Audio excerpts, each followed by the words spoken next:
Good evening, dear students.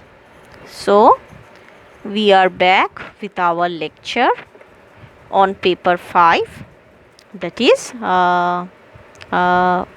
Western Political Thought, right?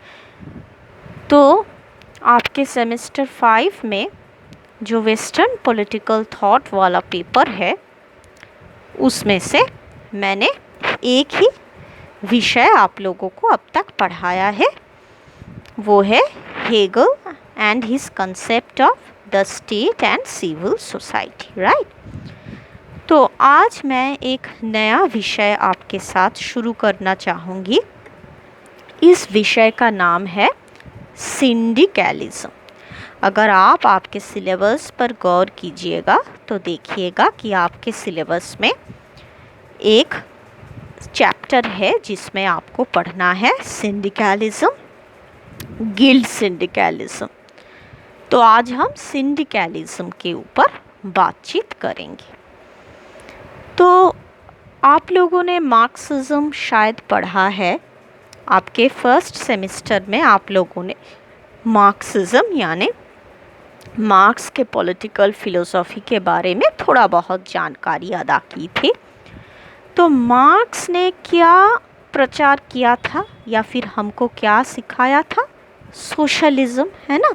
Socialism, communism, ये सब Karl Marx द्वारा सिखाए हुए और बताए हुए कुछ पॉलिटिकल फिलोसॉफीज थे। तो मार्क्स के जाने के बाद कुछ और भी थिंकर्स आए जिनका ऊपर मार्क्स का एक बहुत बड़ा प्रभाव था, और उन सब थिंकर्स को हम सब कहते हैं पोस्ट मार्क्सियन थिंकर्स। यानी कार्ल मार्क्स के जाने के बाद भी कुछ पोस्ट मार्क्सिस्ट थॉट पैदा हुए थे, और इन पोस्ट मार्क्सिस्ट थॉट्स में भी हमें मार्क्स की थोड़ी बहुत असर और छाया दिखाई देती है, लेकिन वो मार्क्स जैसा नहीं है। मार्क्सिज्म से इसका काफ़ी डिसिमिलैरिटीज़ है।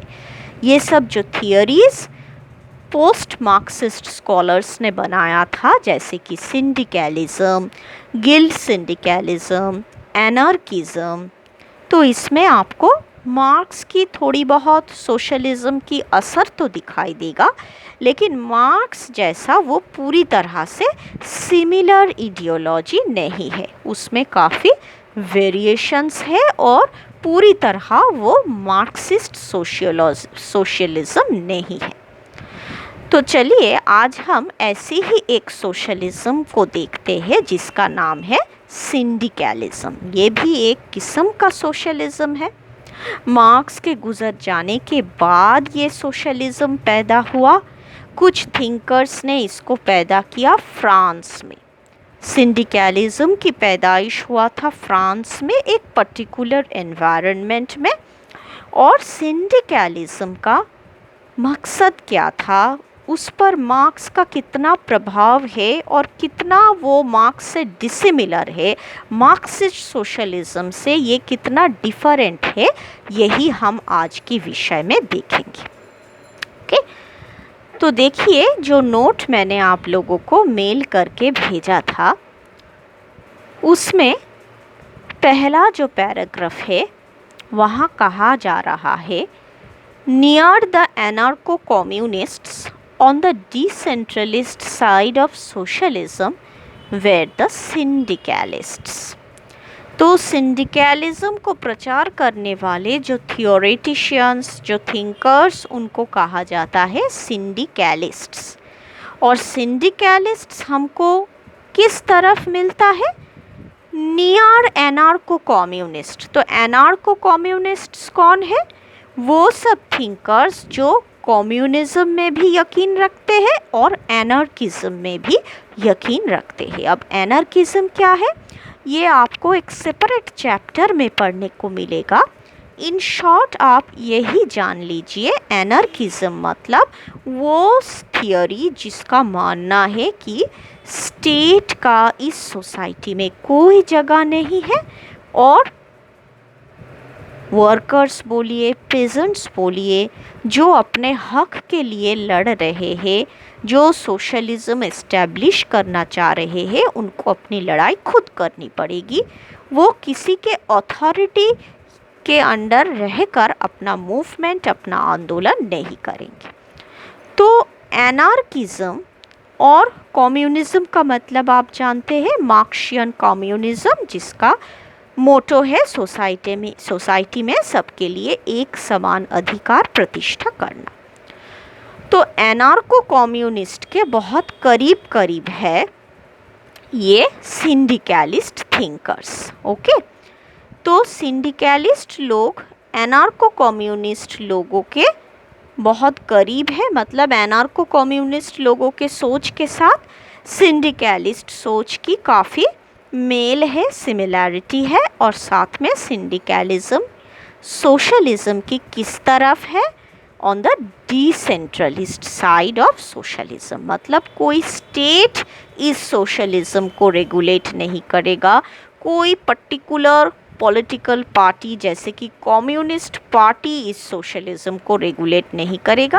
ये सोशलिज्म डिसेंट्रलाइज्ड सोशलिज्म होगा, मतलब यहाँ कई सारे ग्रुप्स और ऑर्गेनाइजेशंस रहेंगे जो सोशलिज्म को प्रैक्टिस कर सकता है। ओके, तो inspired in part by Proudhon's ideas कहा जाता है कि पोस्ट मार्क्सिस्ट स्कॉलर्स में से एक बहुत ही मशहूर और जाने माने स्कॉलर थे प्रूडहॉन, एक फ्रेंच स्कॉलर प्रूडहॉन। तो प्रूडहॉन की आइडियाज़ द्वारा इंस्पायर्ड होकर ही, प्रभावित होकर ही सिंडिकलिज्म डेवलप किया in the 19th century France. 19th century France में एक ट्रेड यूनियन मूवमेंट चल रहा था, जिसमें बहुत सारे फैक्ट्रीज़ की ट्रेड यूनियंस वर्कर्स के हक के लिए आंदोलन कर रहे थे, लड़ाई लड़ रहे थे, और इसी कॉन्टेक्स्ट में सिंडिकलिज्म पैदा हुआ। तो सिंडिकेट इस शब्द से आया है सिंडिकलिज्म। तो सिंडिकेट इसका मतलब क्या है? It is a French word और इसका मतलब है trade union. It was a significant force in Italy and Spain in the early 20th century until it was crushed by the fascist regimes in those countries. तो 19th century की France में सिंडिकलिज्म movement पैदा हुआ और 20th century Italy और Spain में ये आंदोलन काफ़ी मशहूर हो गया, लेकिन अल्टीमेटली सेकेंड वर्ल्ड वॉर की शुरुआत में ही, जब इटली में बेनितो मुसोलिनी ने फैशिस्ट रूल कायम किया और स्पेन में भी फैशिस्ट जैसा ही एक अथॉरिटेरियन रूल शुरू हुआ, उस वक्त ही सिंडिकलिज्म को बहुत बेरहमी से मिटा दिया गया, क्रश कर दिया गया।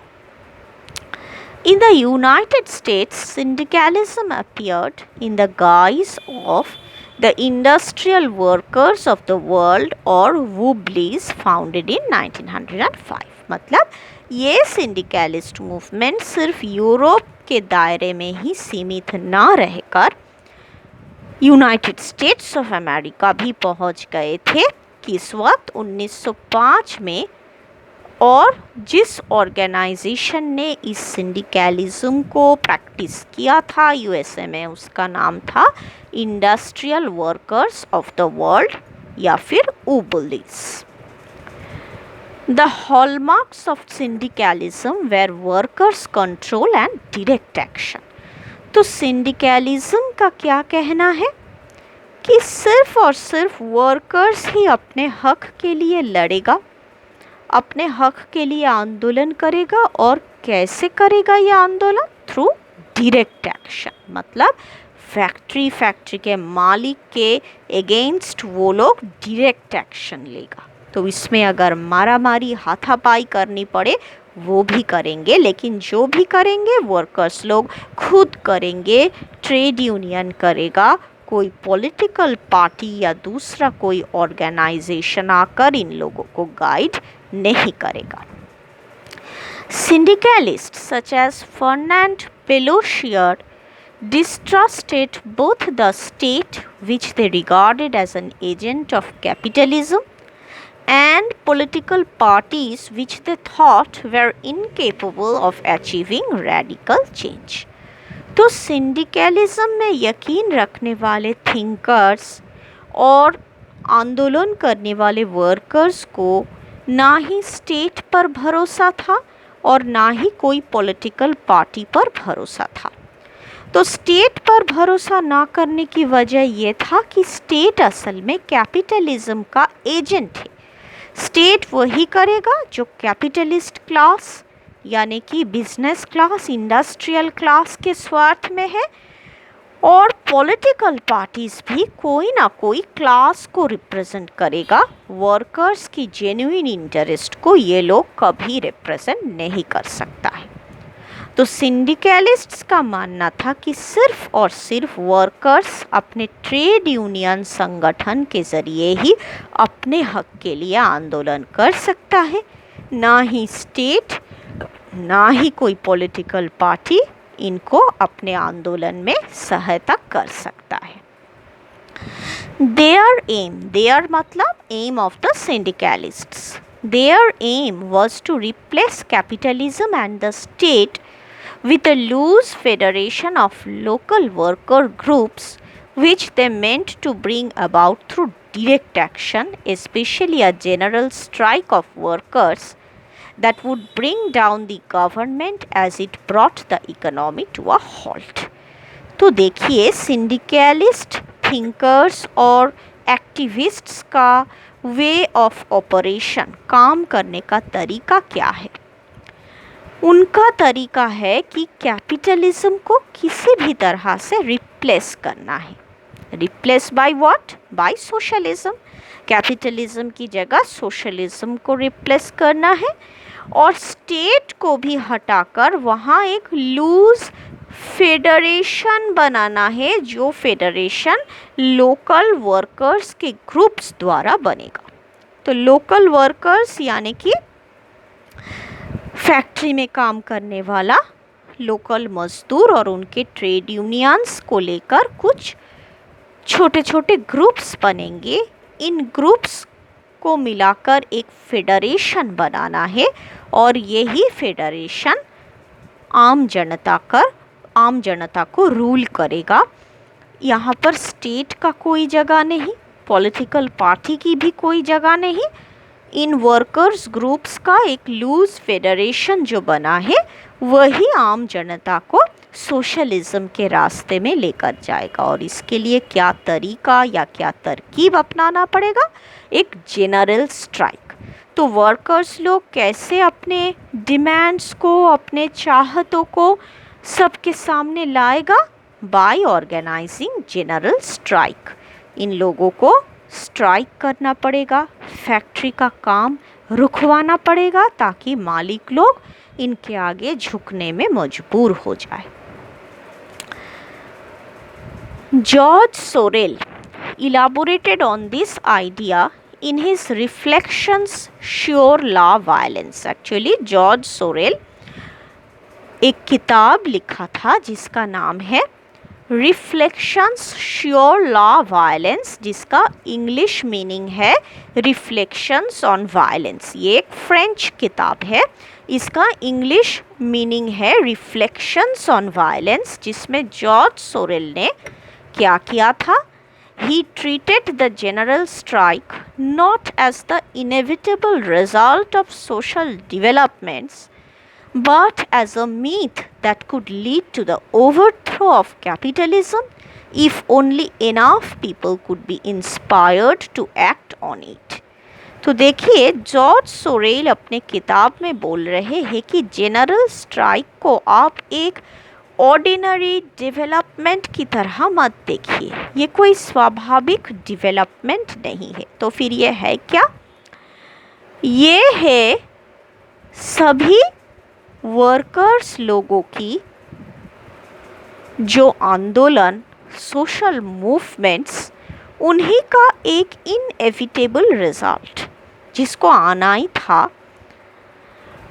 और ये एक ऐसा मिथ है, यानी कि एक ऐसा शक्तिधारी फोर्स है जो क्षमता रखती है पूरे कैपिटलिज्म को पलट देने की, कैपिटलिज्म को बदलकर सोशलिज्म को एस्टैब्लिश करने की।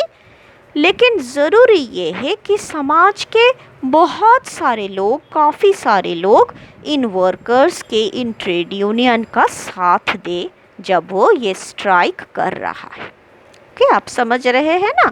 यहाँ पे जनरल स्ट्राइक को एक ऐसा फोर्स समझा जा रहा है जिसके मदद से कैपिटलिज्म को ओवरथ्रो किया जाएगा, स्टेट को रिप्लेस किया जाएगा वर्किंग ग्रुप्स का एक फेडरेशन द्वारा। और सबसे बड़ी बात है, इसमें आम जनता को भी, वर्किंग क्लास लोगों के साथ देना होगा ताकि सब मिलकर सिंडिकलिज्म को एक कामयाब, एक सक्सेसफुल सोशल मूवमेंट बना सके। इसके बाद देखिए गिल्ड सोशलिज्म। तो आप लोगों ने सिंडिकलिज्म के बारे में जान ही गए। ये एक वर्किंग क्लास मूवमेंट था फ्रांस में जिसका पैदा हुआ, और इसका मकसद था कैपिटलिज्म को और स्टेट को रिप्लेस करके सोशलिज्म और फेडरेशन ऑफ वर्कर्स ग्रुप को स्थापित करना। ये 19th सेंचुरी फ्रांस में हुआ ट्रेड यूनियन मूवमेंट के बैकग्राउंड में, और धीरे धीरे स्पेन, इटली के ओर भी बढ़ने लगा और अमेरिका में भी आया।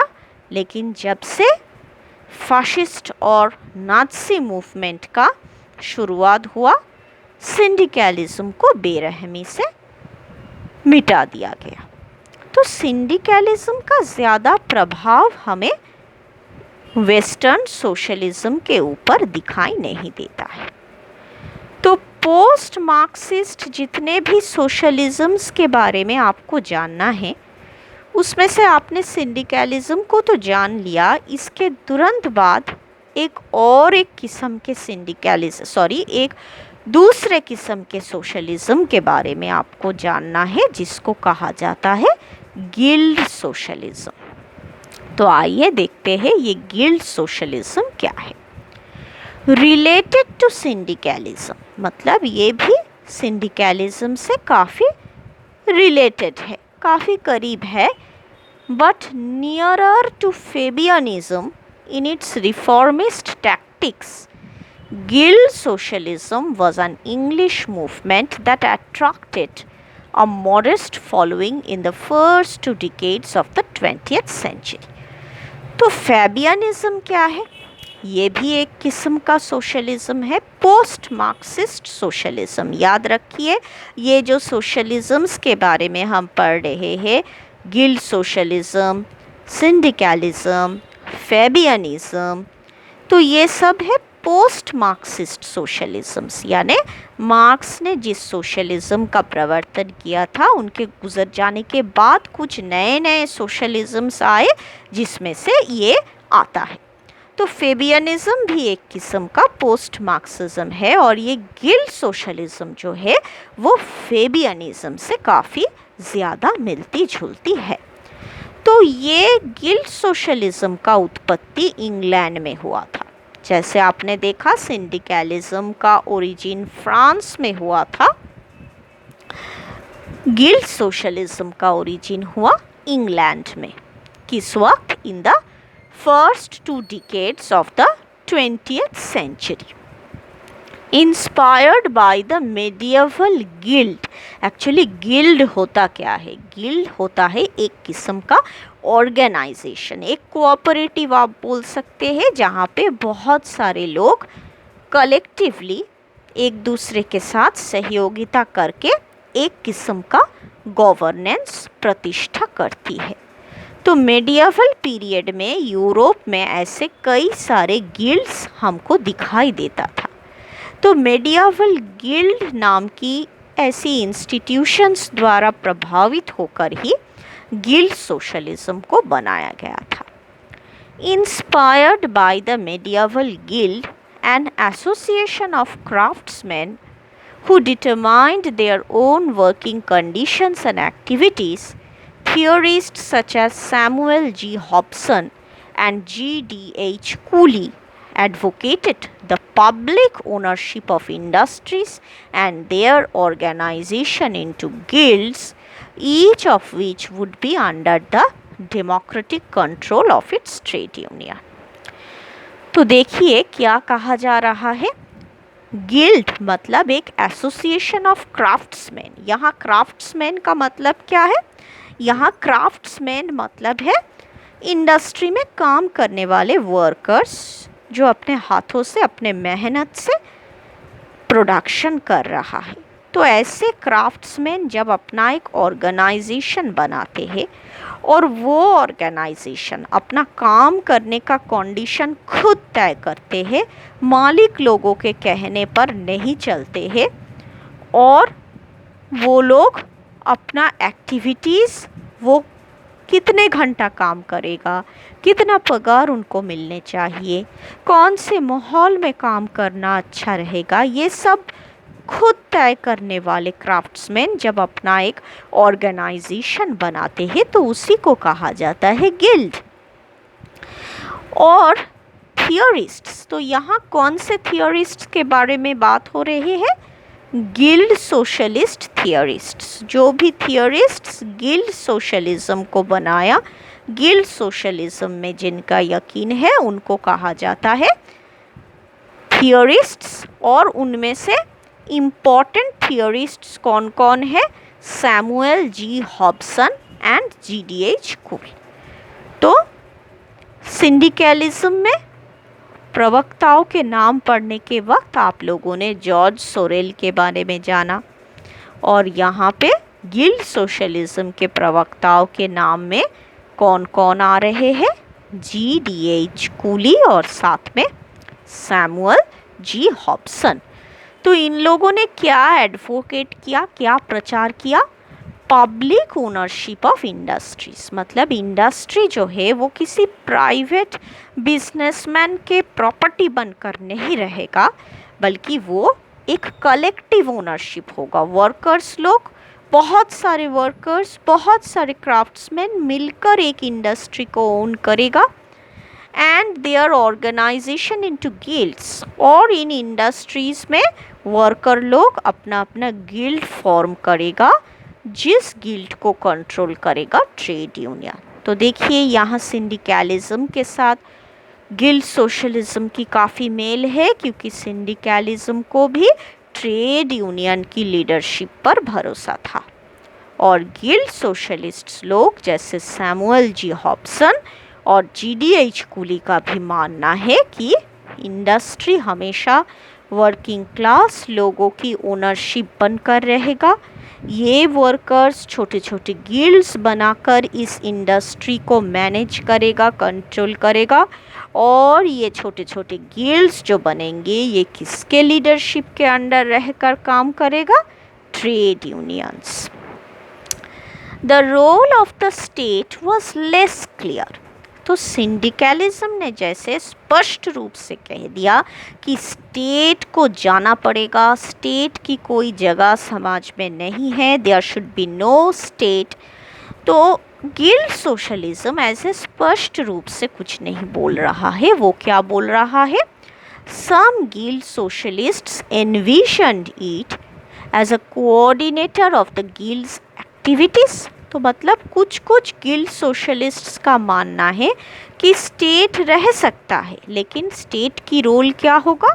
To coordinate among the guilds. जो सब गिल्ड्स बनेगा इंडस्ट्री को ओन करने के लिए, इंडस्ट्री को परिचालन करने के लिए, उन गिल्ड्स में कोऑर्डिनेट करेगा, गिल्ड्स को मैनेज करेगा स्टेट। लेकिन कुछ कुछ गिल्ड सोशलिस्ट्स ने क्या सोचा? that its functions should be limited to protection or policing।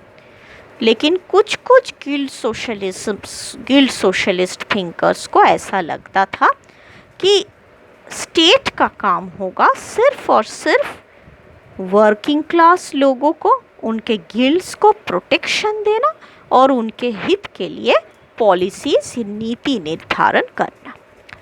In general however the guild socialists were less inclined to invest power in the state than were their Fabian compatriots. तो फेबियनिज्म जो हम बाद में पढ़ेंगे उसके साथ अगर गिल्ड सोशलिज्म को कंपेयर कीजिएगा तो आप देखिएगा कि गिल्ड सोशलिस्ट थिंकर्स को स्टेट पर हमेशा बहुत कम भरोसा था। स्टेट को वो लोग चाहते थे सिर्फ एक मिनिमाइज्ड रोल देना जो कि प्रोटेक्शन देना और पॉलिसी बनाने में ही सीमित रहेगा, और वो लोग हमेशा चाहते थे कि गिल्ड्स जो कि इंडस्ट्री को ओन करेगा, मैनेज करेगा, उन्हीं के हाथों में ज़्यादा से ज़्यादा पावर रहे। ओके, इस लेक्चर के अगले एपिसोड में हम आपको समझाएंगे गिल्ड सोशलिज्म का मीनिंग क्या है और कैसे इसका ओरिजिन हुआ। तब तक आप सिंडिकलिज्म और गिल्ड सोशलिज्म की जहाँ तक मैंने पढ़ाया उसको नोट में पढ़िए और मेरा लेक्चर को सुनिए। Okay, meet you in our next class. Thank you and good night.